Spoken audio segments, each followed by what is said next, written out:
반갑습니다. 예, 비온 뒤에 이렇게 쌀쌀해지긴 하지만 날씨가 좋아서 이렇게 가고 싶은 마음도 들고 하셨을 텐데 이렇게 또 저희 강의를 듣기 위해서 참석해 주신 여러분들께 먼저 감사 말씀드리고요.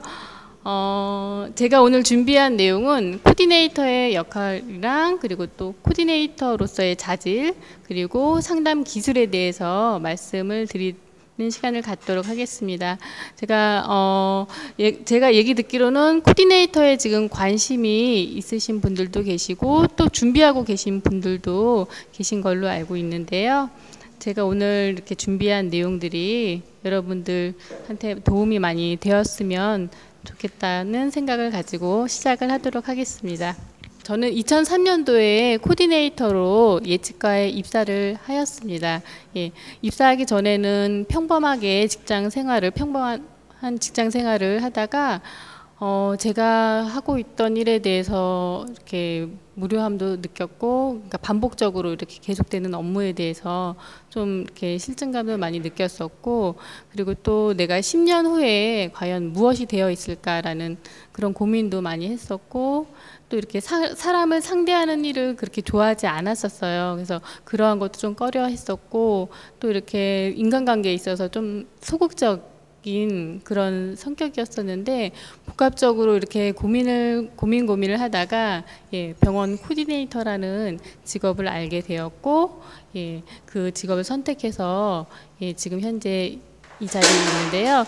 제 인생에 있어서 터닝 포인트였다고 생각을 하고 있습니다.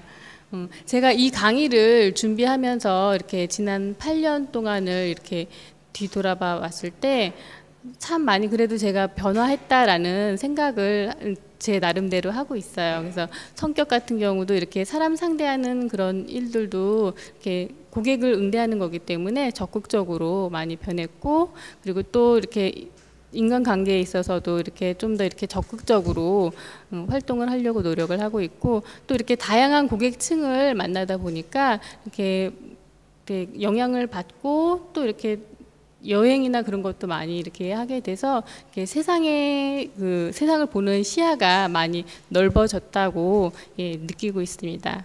그래서 2003년도에 리셉 코디네이터로 시작을 해서 신앙 코디네이터, 그러니까 신규 고객 상담하는 코디네이터 역할을 했었고요. 지금은 행정부 진료지원팀 실장으로 있습니다. 제가 내용을 오늘 준비를 한 게 제가 8년 이상 치과에만 있어서 치과에 대한 내용 부분이 좀 많이 들어갔는데 이해 좀 부탁을 드리겠습니다. 저희가 8, 90년대 병원들의 모습은 환자가 이렇게 줄을 서서 기다리면서 의사의 호출을 기다리던 시절이 있었고, 또 의사들은 그 굳게 입을 다문 채 환자의 치아를 보거나 그리고 이렇게 진료만 하던 그런 시절이 있었습니다. 종합병원, 개인병원 할 것 없이 의사들의 어깨에는 힘이 잔뜩 들어가 있었고, 또 환자들은 이렇게 환자들의 간절한 질문에도 의사들의 대답은 너무나 간결하고 짧았던 그런 시절이 있었습니다. 그러다가 2000년도에 들어서는 네트워크 형태의 병원들이 속속들이 등장을 하기 시작했는데요. 네트워크 형태의 공동 브랜드 개원이 일반화되어서 치과, 그리고 성형외과, 피부과 등이 주를 이루고 있습니다. 알려진 브랜드를 통해서 신용도와 인지도를 높이고 체계적인 홍보를 함으로써 서로 경쟁을 하고 있습니다. 과거에는 진료만 하면 진료에만 집중하던 것에서 벗어나서 이제는 그 인간 중심, 고객 중심을 외치면서 이렇게 의료 서비스로 경쟁을 하고 있습니다. 그래서 진료만 하면 이렇게 병원이 운영되고 돌아가고 했었지만 지금은 속속들이 생겨나는 병원들 때문에 병원들도 이렇게 경쟁을 할 수밖에 없는 상태인데요.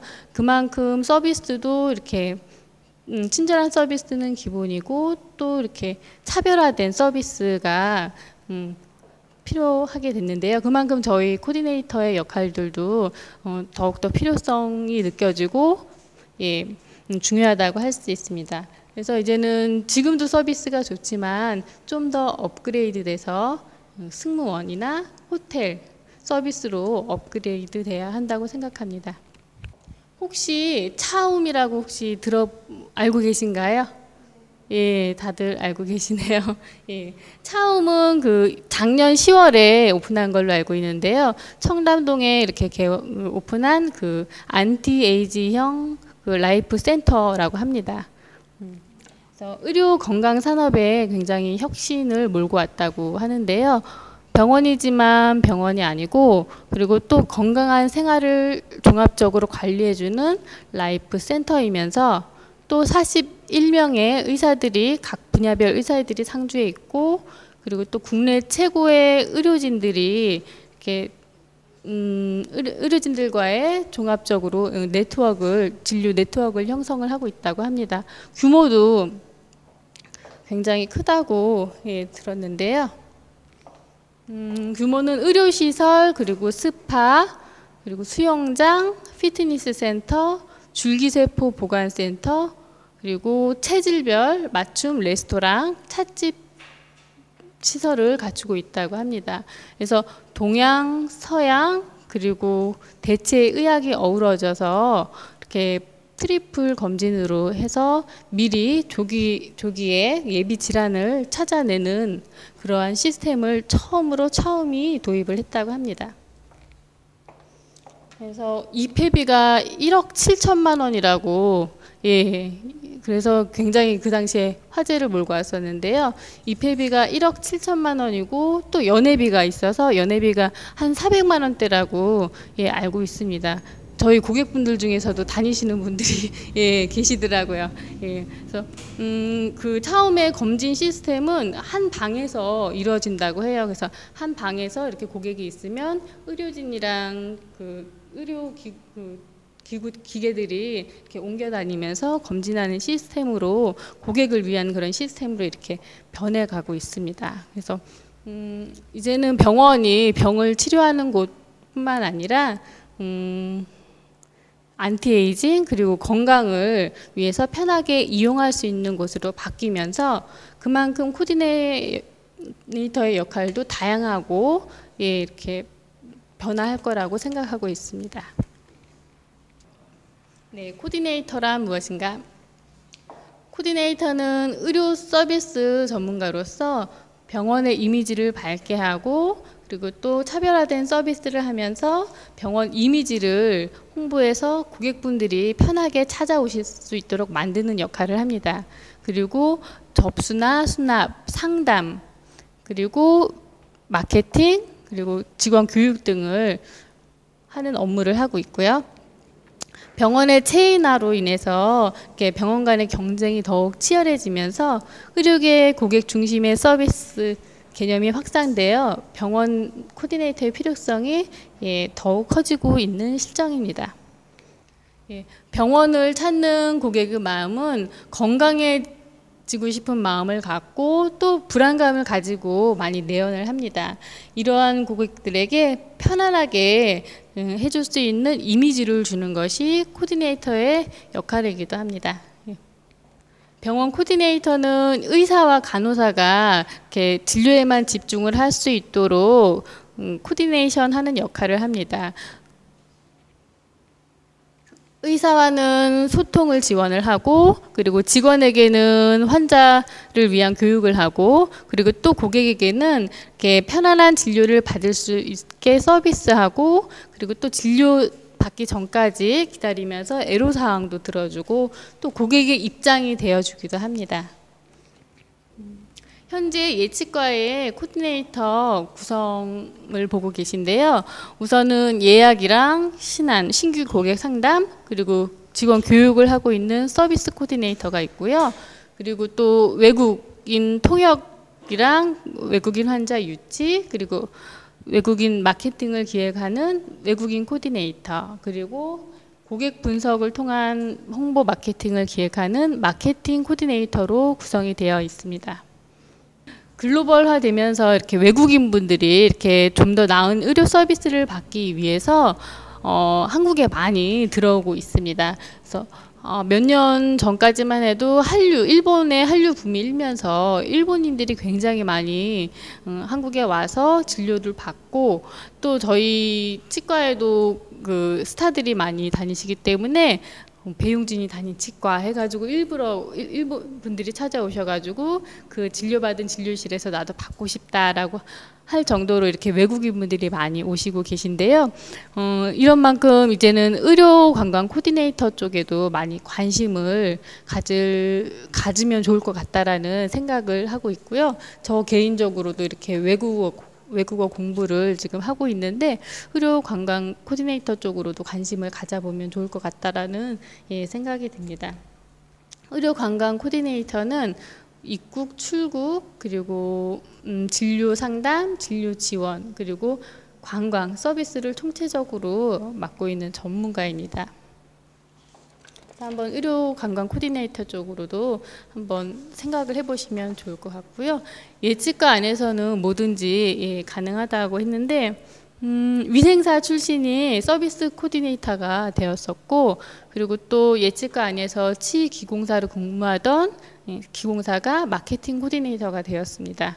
그리고 영양사로 일을 하다가 예치과에 입사해서 코디네이터, 서비스 코디네이터로 근무를 했었고요. 그렇기 때문에 지금 여러분들도 아마 다른 직업을 지금 갖고 계신 분들도 계실 것 같아요. 근데 현재에 내가 무엇을 하고 있다라는 건 중요하지 않은 것 같고요. 내가 무엇을 하고 싶은지, 그리고 또 꿈이 있는지, 또 얼마나 열정을 가지고 있는지, 그런 것이 더 중요하다고 생각합니다. 저도 직장 생활을 하다가 좀 늦은 나이에 코디네이터 쪽으로 이렇게 입사를 했는데, 여러분들도 늦었다고 생각하지 마시고 꿈이랑 열정만 있으면은 될 것 같다는 생각을 해봅니다. 그래서 코디네이터의 역할을 크게 세 가지로 분류를 하면은 고객이 편안하게 찾아오셔서 진료 받으실 수 있도록 하는 이미지 조성가로서의 역할이 있고요. 그리고 또 상담을 통해서 진료 동의율을 높이는 역할을 하고 있습니다. 그래서 고객의 증상이나 이야기를 충분히 들어주고 고객이 진정으로 원하는 것이 무엇인지를 파악하고, 그리고 치과 치료의 중요성이나 가치를 전달해서 진료 동의율을 높이는 역할을 하고 있고요. 그리고 마지막으로의 역할은 진료부 소속이 아닌 입장에서 문제점을 파악하고 병원 전체의 서비스 수준을 업그레이드 및 관리하는 역할, 이렇게 크게 세 가지로 나눌 수 있겠습니다. 그래서 지금까지 코디네이터의 역할에 대해서 말씀을 드렸고요. 코디네이터의 자질에 대해서 좀 살펴보도록 하겠습니다.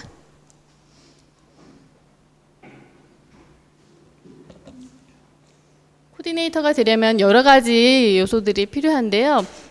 중요하게 생각하는 것 몇 가지만 제가 좀 정리를 해서 말씀을 드리도록 하겠습니다.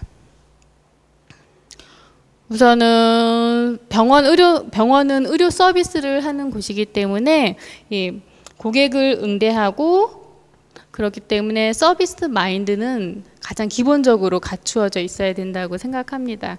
그래서 여러 사람을 상대를 하고 또 여러한 상황이 있을 수 있기 때문에 긍정적이고 유연한 사고방식도 필요로 하고 있고요. 그리고 두 번째로 커뮤니케이션 능력을 키워야 합니다. 커뮤니케이션은 전하고 알리는 심리적인 전달의 뜻으로 쓰이지만 제대로 뜻을 알리기 위해서는 우선은 고객을 이해하고 이해할 줄 알아야 합니다. 환자와의 관계 형성이 무엇보다도 중요한데요. 그러기 위해서는 사랑, 관심, 기억, 신뢰, 듣는 훈련이 중요합니다. 그래서 자연스럽게 상대를 파악하고 레포 형성을 통해서 커뮤니케이션 하는 방법을 살펴보도록 하겠습니다. 첫 번째로 대화할 때는 상대방의 눈을 본다. 아이 컨택 하라는 얘기인데요. 아이 컨택은 당신을 존중합니다 라는 그런 의미도 있고요. 그리고 당신의 이야기를 들을 준비가 되어 있습니다 라는 의미로 해석하시면 되겠습니다. 두 번째로 말하기보다는 먼저 충분히 들어주도록 합니다. 예, 들어주면은 마음을 열고 들어주면 상대방에게 호감을 줄 수 있습니다.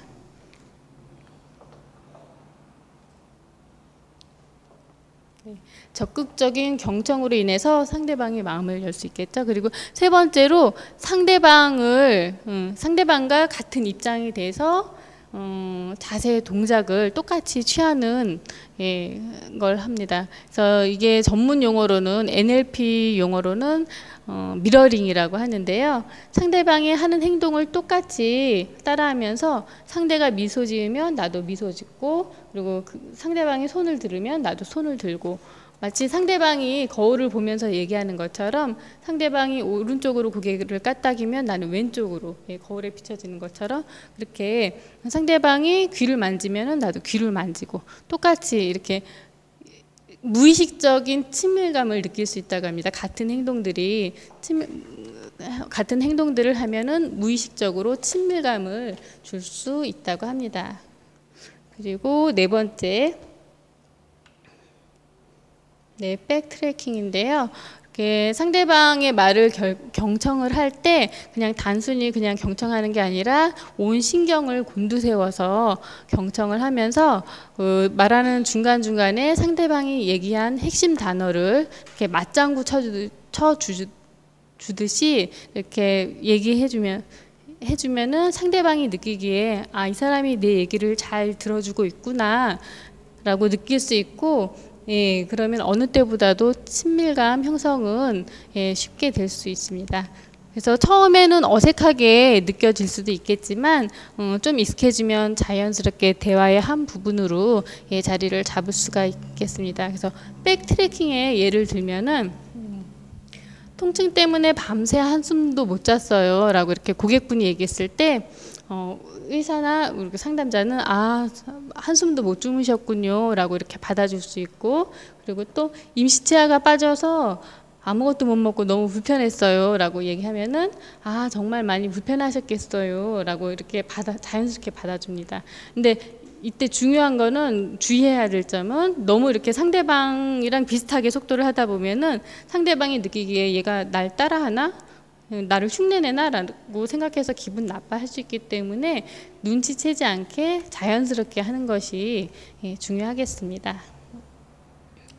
그리고 다섯 번째 팁은 커뮤니케이션은 90% 이상이 비언어에서 나온 정보를 바탕으로 완성이 되기 때문에 그만큼 상대의 몸짓과 행동을 이해하고 동조해 줄 때 진정한 커뮤니케이션이 이루어진다고 할 수 있겠습니다.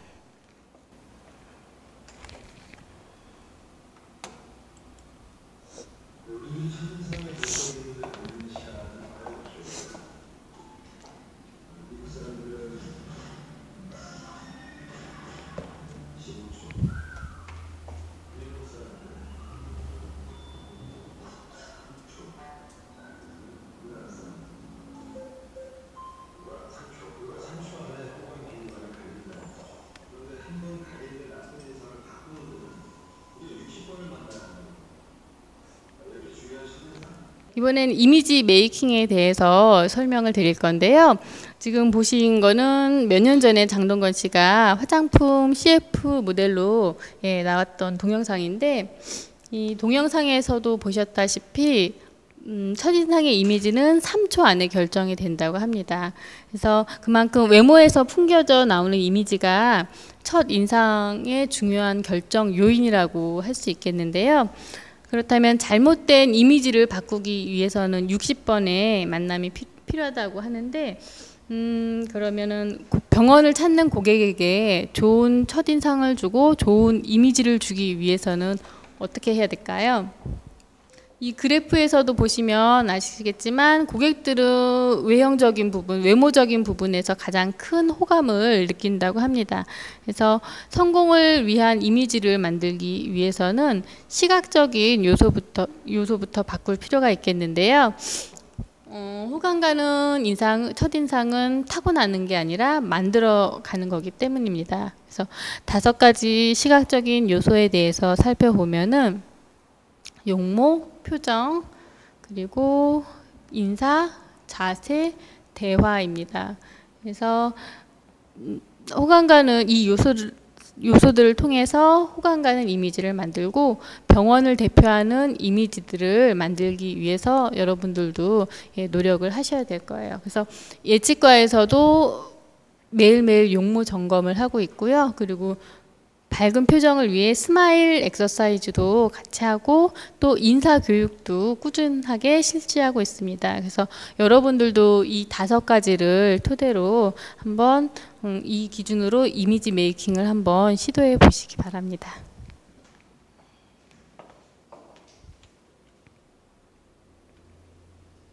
네, 병원의 얼굴인 코디네이터, 그 인상 용모에 대해서 이렇게 말씀을 드리겠는데요. 우선은 그 서비스인으로서 이렇게 단정한 헤어스타일은 기본인데, 긴 머리 같은 경우는 이렇게 단정하게 하나로 올려주시는 게 좋아요. 이렇게 묶는 것도 말고 이렇게 단정하게 하나로 깔끔하게 승무원들 하시는 것처럼. 그래서 저희도 그렇게 그 위생사분들도 저희는 그렇게 하고 있거든요. 그래서 단정하게 머리는 올려주시면 되고, 그리고 미소, 서비스인으로서 미소는 가장 기본적인 거기 때문에 밝은 미소 지어주시고, 미소에 어색하신 분들도 많이 계세요. 저 같은 경우도 처음 입사했을 때 미소가 어색해서 많이 지적받고 하면서 그 스마일 엑서사이즈 훈련을 하면서 이렇게 지속적으로 관심을 가졌더니 많이 좋아지더라고요. 그래서 여러분들도 만약에 좀 미소가 어색하다라고 하시면은 방법이 그 인터넷 검색하시면은 자세하게 나와 있어요. 그래서 스마일 엑서사이즈라고 치시면은 이렇게 미소, 자기의 얼굴에 맞는 밝은 미소를 찾으실 수 있으니까 여러분들도 한번 찾아서 한번 해보시기 바랍니다. 그리고 입은 웃고 있지만 눈은 웃지 않는 경우가 있는데 고객분들은 이렇게 가식적인 미소를 금방 알아차리기 때문에 눈웃음도 이렇게 같이 지어주시면 좋을 것 같고요. 그리고 단정한 복장, 유니폼이나 이렇게 정장 차림으로 고객을 응대하시는 게 좋겠습니다. 그리고 메이크업, 이렇게 요즘에 쌩얼이 대세여서 이렇게 화장을 안 하는 직원들도 저희도 가끔 있어요. 그래서 화장은 기본적으로 메이크업을 하라고 얘기를 많이 하는데, 화장도 많이 안 해보신 분들은 이렇게 익숙하지 않고 자신 없어 할 수 있으세요. 근데 만약에 이렇게 화장이 조금 이렇게 자신이 없다라고 하시는 분들은 한번 이렇게 백화점에 가면은 풀 메이크업 서비스 해주는 브랜드가 있다고 해요. 그래서 한국이나 일본 그 친구가 얘기를 해줬는데 이렇게 풀 메이크업 서비스 하는 데는 우리나라랑 일본밖에 없다고 하더라고요. 그래서 회원 등록이 돼 있으면은 그 에스티로더, 바비브라운, 그리고 휴에무라 회원 등록이 돼 있으면은 가능하시니까 전화하셔서 예약하시고, 그리고 평일에 서비스를 받으시면 좀 제대로 받으실 수 있을 것 같아요. 그래서 이렇게 유행에 따르는 화장보다는 이렇게 고객에게 친근감 있고 이렇게 편안한 이미지를 줄 수 있는 메이크업을 하시는 게 좋겠습니다. 다음은 상담하는 거에 대해서 좀 설명을 드릴 건데요.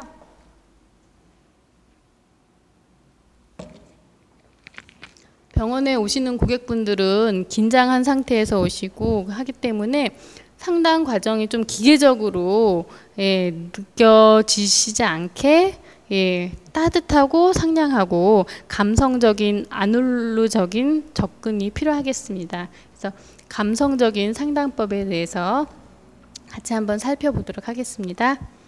네, 처음 만났을 때 고객과 페이스를 맞추면서 레포를 형성하는 과정을 통해서 의사가 나를 인정하고 있구나 라고 고객이 인정을 한다면은 반쯤은 내 편으로 고객을 내 편으로 만들었다고 생각을 하셔도 되겠습니다. 그래서 이 과정에서 환자가 쓰는 표현 그대로 사용하는 것도 효과적인 방법일 수 있습니다. 그래서 예를 들어서 고객분이 어금니가 알이에요 라고 했을 때 통증이 있으셨어요? 이렇게 질문을 하는 게 아니라 알이 하셨군요 라고 쓰는 것도 한 가지 방법일 수 있겠습니다. 네, 두 번째, 이해하라. 고객의 입장이나 심정을 이해해 주는 게 중요한데요. 주의해야 될 점은 이해한다와 동의한다는 것은 분명히 틀리다는 겁니다. 그래서 이해는 환자의 상황을 이해하는 거지 환자의 의견이나 요구에 동의하는 것은 아니기 때문에 분명히 다르다라는 것을 인식을 하고 이 부분에서 오해가 생기지 않게 상담을 하는 것이 좋습니다. 그래서 예를 들어서 고객 입장에서는 치료비가 많이 부담이 될 수 있잖아요. 상담을 하다 보면. 그래서 환자분이 너무 목돈이 들어서 너무 부담스러워요. 이렇게 라고 했을 때 고객 입장이 돼서 네, 부담스러워 하실 수 있으시죠. 저 같아도 직장인인데 부담스러워 할 수 있습니다. 라고 이해해주고 공감해 줍니다. 하지만 그렇지만 치료해야 되는 이유를 이렇게 설명을 드리는데 우선은 환자분의 심정을 이해하고 있다라고 표시를 해주는 것이 좋겠습니다. 그리고 치료 계획 시에도 환자의 경제적인 상황이나 입장을 고려해서 단계적으로 이렇게 치료 계획을 세우는 게 좋습니다. 치과 치료 비용이 500만 원이 나왔는데 처음부터 500만 원을 다 얘기를 하면은 환자 입장에서는 부담이 될 수밖에 없어요. 그래서 이렇게 쪼개서 우선은 이 부분부터 이렇게 급한 치료가 이것이니까 이것부터 이렇게 단계적으로 치료를 해 나가는 게 좋겠습니다라고 해서 고객의 경제적인 상황에 맞게 치료 계획을 짜면 좋을 것 같습니다. 그리고 세 번째로 질문하라인데요. 질문을 하게 되면 환자에 대한 정보를 얻을 수 있고 또 환자에 대해 개인적인 성향도 알 수 있고 또 치과 진료에서 원하는 것이 무엇인지 파악을 하고 또 그거에 맞게끔 대처를 할 수 있습니다. 그래서 상담을 할 때 치과 진료 받을 때 어떤 점이 가장 힘드셨어요? 라는 질문을 통해서 고객이 원하는 바, 우리 치과에서 원하는 바를 캐치를 할 수 있고요. 그리고 소개자가 어떻게 치과를 소개했나요? 라는 질문에 대한 대답이 고객이 우리 병원을 선택한 이유를 예상을 할 수 있습니다. 이러한 부분을 충족시켜주고 만족시켜주면은 고객들의 동의율은 커질 수 있겠죠. 그리고 질문할 때의 유의사항은 개방적이고 구체적으로 하라. 이렇게 간단히 네, 아니요 혹은 선택적인 짧은 사실적인 답변이 아니라 상대방이 자신의 얘기를 풀어나갈 수 있도록 자신의 얘기를 할 수 있도록 구체적으로 질문을 하는 것이 좋습니다. 그래서 내가 도와줄까요? 이러한 질문은 폐쇄형 질문이에요. 내가 도와줄까요? 했을 때 네, 아니요라고 이렇게 짧게 대답을 할 수 있지만 내가 무엇을 도와줄까요? 라고 하면은 뭐 어떻게 도와달라는 그런 요구를 할 수 있겠죠. 자세히. 그래서 이런 식으로 개방형 질문을 하게 되면은 대화를 지속을 할 수가 있고 또 환자에 대해서 많은 정보를 얻을 수 있습니다. 그리고 네 번째, 의도를 밝혀라. 그래서 다음에는 무슨 진료를 하는지 또 그 진료를 왜 하게 되는지 매 단계마다 설명을 해줘야 됩니다. 의료진 입장에서는 그 진료를 하다 보면은 좀 이 부분에 대해서는 간과하기가 쉬운데 당연히 해야 되는 것이니 이렇게 설명이나 그런 거 필요 없이 그냥 일상적으로 넘겨버릴 수 있겠지만 환자의 입장에서는 이거를 왜 하는지 그냥 엑스레이만 찍으면 되는데 파노라마 큰 사진을 왜 찍는지 그리고 또 지난번 치과에서는 보험이 됐는데 왜 안 되는지 고객은 퀴즈 상황에 빠질 수 있기 때문에 하나하나 설명을 해주는 게 좋으시고요. 그리고 치아를 뽑았을 때 왜 술을 마시면 안 되는지 그리고 임시치아를 했는데 왜 껌을 씹으면 안 되는지 그냥 하지 마세요가 아니라 왜 하면 안 되는지 의도를 밝혀주는 것이 예방적인 커뮤니케이션의 시작이라고 할 수 있습니다. 예방적인 커뮤니케이션은 문제의 발생 가능성에 대해서 미리 사전에 충분하게 인식을 시키고 또 발생한 문제에 대해서 유연하게 대처할 수 있도록 환경을 만들어주는 것입니다. 이것이 예방적인 커뮤니케이션입니다. 그리고 다섯 번째로 상대방을 맞추어라. 그래서 전문 용어 병원에 많잖아요. 근데 전문 용어를 쓰지 않고 풀어서 환자의 용어로 치아를 빼고 일을 하나 해 넣으셔야겠네요 라고, 임플란트를 하셔야겠네요 이게 아니라 치아를 하나 해 넣으셔야 되겠네요, 이런 식으로 고객의 언어로 이렇게 얘기하는 것이 좋겠습니다. 그리고 7번째, 모범 택시 기사 운전하듯 친절하게, 마지막까지도 친절하게 마무리를 하고, 그리고 8번째, 칭찬하라. 병원에서의 칭찬은 익숙하지 않은데요. 고객이 진료를 잘 협조해줘서 잘 끝났다라고 감사의 인사를 전하면서 칭찬을 해주면, 병원에서의 또 이렇게 칭찬은 색다른 경험이고 기억이 될 수 있기 때문에 기분 좋은 경험을 주는 것도 좋을 것 같습니다.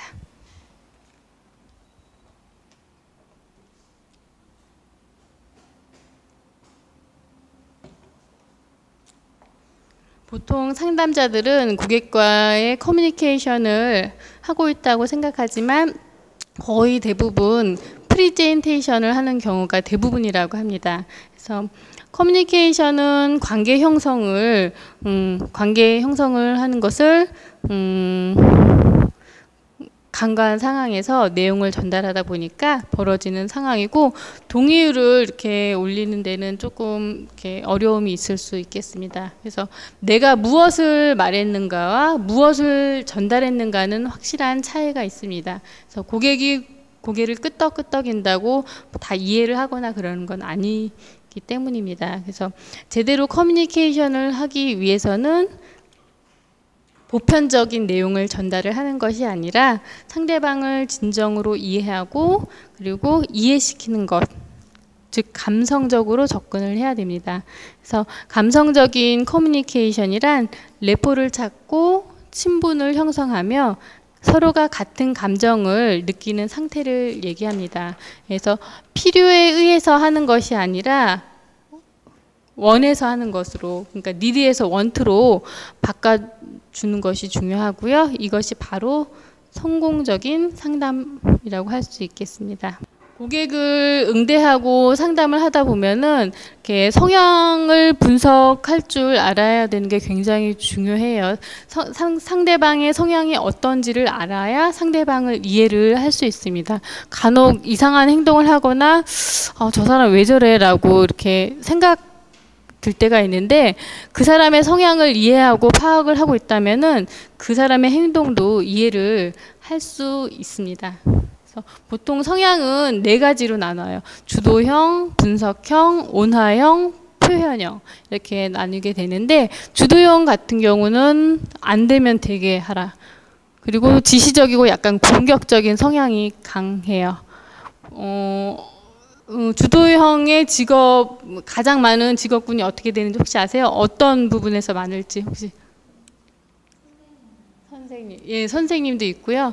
그리고 CEO, 정치인들, 분들이 대부분이세요. 그래서 이분들의 특징은 시간 정말 정확하세요. 2시에 딱 약속돼 있으면 딱 2시에, 좀 일찍 왔다 싶으면 밑에 있다가 이렇게 딱 2시에 딱 나타나시고, 시간 꼭 지켜야지, 안 지키면은 말도 안 해요. 그냥 시계 이렇게 얘기하면서 이렇게 하시기 때문에 시간은 정확하게 지켜주셔야 되시고요. 그리고 주도형 고객분들은 스태프들이랑은 별로 상대를 안 해주세요. 그래서 원장님이랑 직접 상대하시고, 긴 말씀도 별로 많이 안 하시고, 그렇기 때문에 핵심 사항만 이야기를 하는 것이 좋고요. 간단 명료하게 이렇게 내용을 얘기하는 것이 좋고, 분명한 목표를 제시하는 것이 좋습니다. 그리고 분석형은 약간 금융권에 종사하시는 분들이 많으신데요.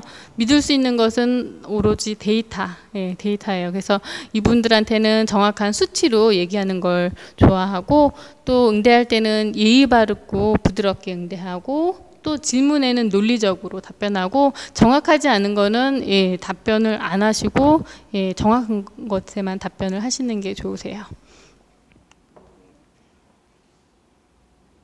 그리고 온화형은 약간 뜨뜻미지근한 그런 답답한 느낌도 있는데, 좋은 게 좋은 거고 약간 남들과 협력하는 스타일이에요. 그래서 오나영한테는 간혹은 때로는 주도적으로 이렇게 결정을 내려주고 하는 것도 약간은 상담자가 주도적으로 결정을 해주는 것도 약간은 필요하다고 생각합니다. 그리고 마지막으로 표현형. 이렇게 좀 사모님들한테 많이 있으신데요. 이분들은 과시하는 것도 좋아하시고 약간 이렇게 말씀하시는 거 굉장히 좋아하세요. 그래서 사람과의 관계도 중시하시고 인정받기 원하시기 때문에 이런 분들한테는 약간 친근하고 우호적으로 고객의 느낌에 공감도 해드리고 그리고 개인적인 관심을 보여주면 굉장히 좋아하세요. 그래서 이렇게 고객분들의 성향을 알면은 응대하기도 쉽고 또 고객을 이해할 수 있는데도 많이 도움이 될 거라 생각합니다. 그래서 성향 분석도 알아두시면 좋을 것 같고요.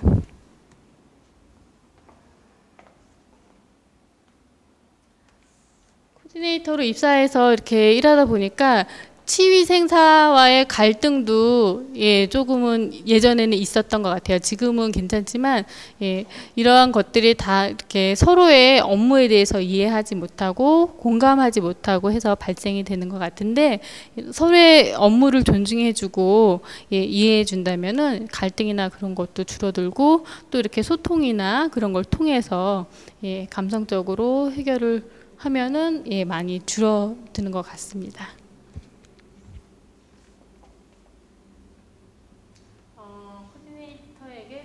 제가 생각하는 내용인데요.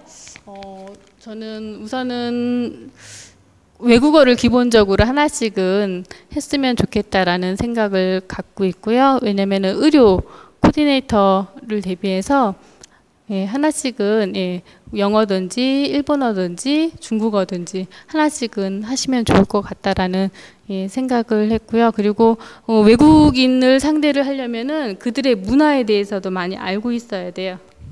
그래서 문화에 대해서도 좀 이렇게 뭐 직접 여행을 하거나 책을 읽거나 해서 문화에 대해서 공부를 해 주시면 좋을 것 같습니다. 제가 아는 피부과 실장님이 말씀을 해주셨는데 요즘에 중국인 분들 많이 오시는데 중국인 분들은 일회용을 좋아하신대요. 그래서 피부과에서도 이렇게 관리 받고 나서 타올로 닦아드리려고 하는데 싫다고 일회용 달라고 그렇게 말씀을 하시고 굉장히 중국인들이 깨끗하신가 봐요. 그래서 일회용을 좋아한다라는 그런 얘기를 듣고 아 중국인들은 그렇구나. 그런 문화들도 알아두면은 나중에 고객을 응대하는 데 도움이 되고 또 중국인들도 자기의 사생활이나 그런 것을 이렇게 노출을 안 한다고 하더라고요. 그래서 뭐 이렇게 직업이라든지 결혼 유무라든지 나이라든지 그런 것도 이렇게 잘 안 알려주고 나중에 친해서야 알게 되는 경우도 있고 하다고 합니다. 그래서 외국어랑 그 문화에 대해서 많이 아는 것도 좋을 것 같고 그리고 마지막으로 안티에이징에 대해서도 앞으로 공부를 좀 해두시면 좋을 것 같다라는 생각이 듭니다. 병원이 이제 진료뿐만 아니라 건강 안티에이징을 위해서 이렇게 가는 걸로 발전을 하고 있기 때문에 안티에이징도 같이 배워두시면 좋을 것 같다라는 생각을 했습니다. 그래서 코디네이터가 많이 좀 이렇게 여러 사람들을 상대하는 일이기 때문에 이렇게 좀 끊임없이 공부를 해주시면 좋을 것 같아요. 그래서 경제 신문도 이렇게 매일매일 좀 보고 잡지나 그런 것도 좀 보고 하게 되면은 고객과 이렇게 대화할 때 있어서 이렇게 대화거리도 생기고 또 대화도 쉽게 고객이 말씀하시는 것도 쉽게 알 수 있고 하기 때문에 항상 공부하는 데 있어서 조금 게을리하지 않았으면 좋겠고 또 여행도 이렇게 국내든지 해외든지 많이 다니면서 견문을 넓히고 좀 이렇게 보는 시야를 좀 넓게 해주시면 좋을 것 같다라는 생각이 개인적으로 들었고요.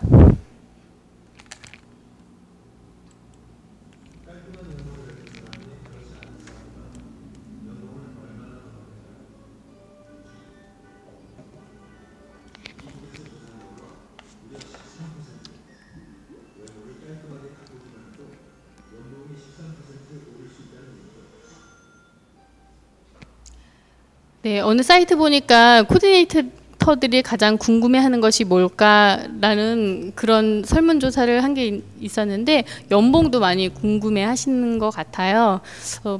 연봉은 글쎄 제가 한 곳에만 있었기 때문에 잘 모르는데 저는 2003년도에 한 1600 정도부터 시작을 했었던 것 같아요. 근데 연봉도 중요하겠지만 자기의 일의 자부심을 가지고 단계 이렇게 밟아 나가는 게 더 중요한 것 같다라는, 예, 우선은 커리어를 쌓는 게 더 중요할 것 같고, 예, 이 동영상에서도 보셨다시피, 예, 이미지 메이킹에도 힘써 주시면, 예, 깔끔한 외모는, 예, 13% 더 받을 수 있다고 하니까 여러분들도 본인의 이미지 메이킹과 그 커리어에 좀 더 신경을 써 주시면, 예, 좋을 것 같습니다.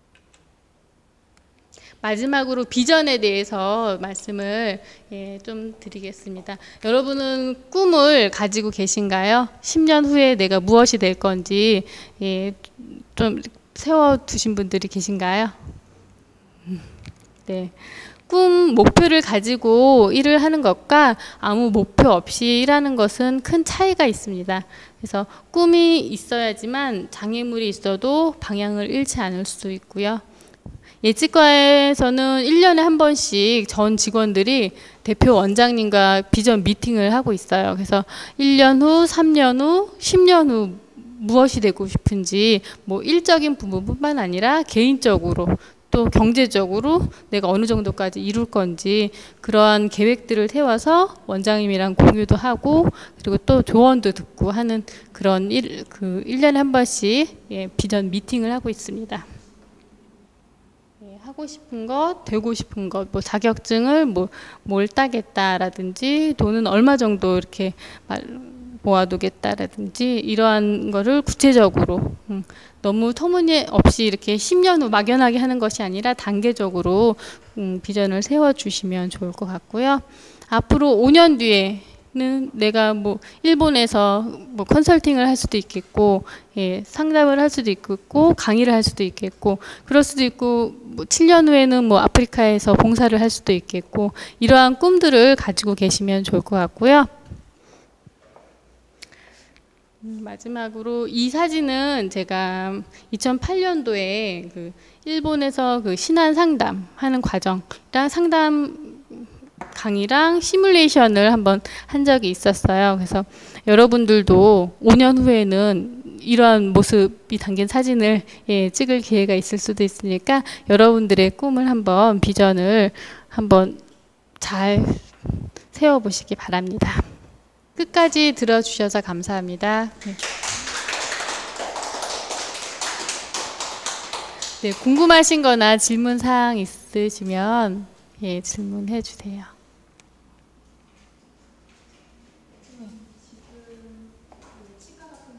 네.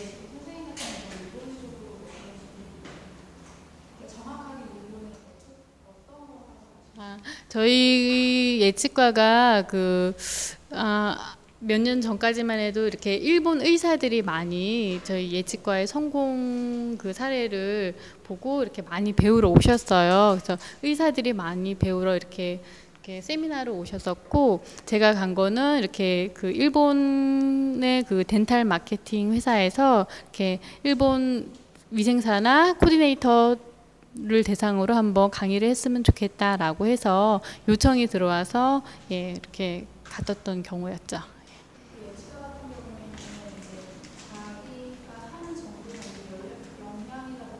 네. 네.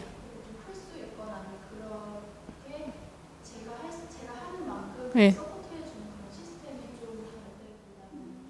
네, 교육도 많고 또 이렇게 비전들을 많이 공유하면서 내가 무엇을 하고 싶다라는 것도 원장님들이랑 공유하면서 원장님들도 많이 신경을 써주시고 하기 때문에 아무래도 이렇게 이런 것도 가능하겠죠. 네. 일본에서 이렇게 의사들이 많이 배우러 오고 또 이렇게 투어도 병원 구경하고 싶다고 투어도 많이 오시고, 예, 해서 투어 프로그램도 있어요. 예. 네.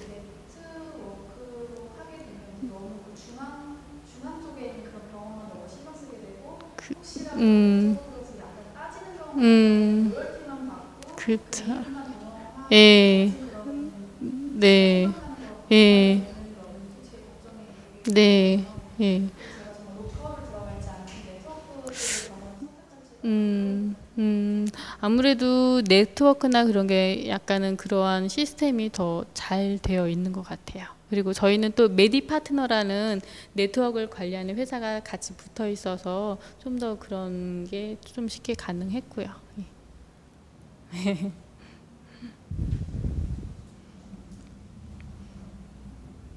예, 또 없으신가요? 네, 그러면 예, 여기서 마치도록 하겠습니다. 감사합니다.